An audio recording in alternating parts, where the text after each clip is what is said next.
Scroll through social media and you'll see it. Images that stop you mid-scroll.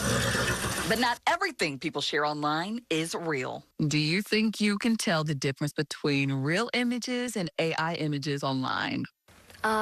Yeah. I think so. That's where siblings 10-year-old Ella and 12-year-old Miles come in. This brother and sister duo are ready to take on the AI image challenge. Normally I look for small differences, or if there's like certain differences in certain backgrounds. They were shown the same 10 images at different times. Some real, some made with AI. Their job, see if they can tell the difference.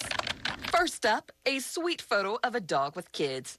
Looks pretty cute, but Ella and Miles weren't convinced it was real. You can see that it gets blurry in the background, which it normally does, but the dog looks kind of shinier than in real life. The leash, it kind of like tapers off underneath her hand. From Mount Fuji to the Northern Lights to the Titanic, their observations were so detailed. The top picture, it shows a little bit of daylight on top of the mountains, and in the bottom picture you can see the sun setting, and you can just see daylight on the mountains. Okay, so the AI image is the top one because the colors in the sky, they're really smooth and they're not normally that smooth. It also looks AI because this is probably a picture of the Titanic, and the Titanic is no longer around. I don't think the Titanic had a mast, like those sails at the top. But just when they thought they were on a roll, I threw in a curveball. Cheez-It pizza. AI generated because I don't think there's a thing called Cheez-It pizza. I don't think that's a real thing.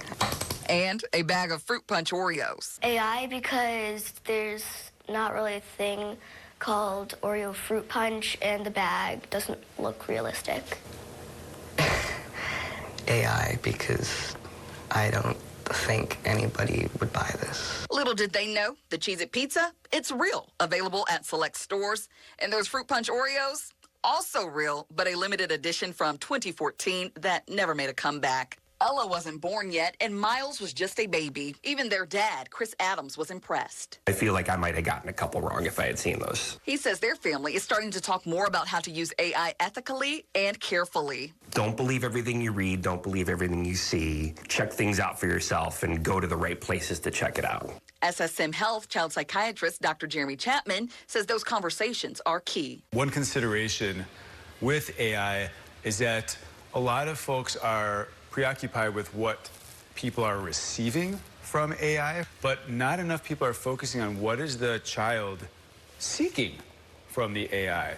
He says that while AI can seem like just a tool, it sometimes fills emotional needs for kids. Some of the elements of human interactions that people value most, being listened to, being validated, being cared for, like those kinds of things, AI is amazing at and better than most of our peers and friends and family. And that's why he says guidance from parents matters most, even if sometimes the kids end up teaching us. I am less worried about them as more as I'm worried about people my age or older.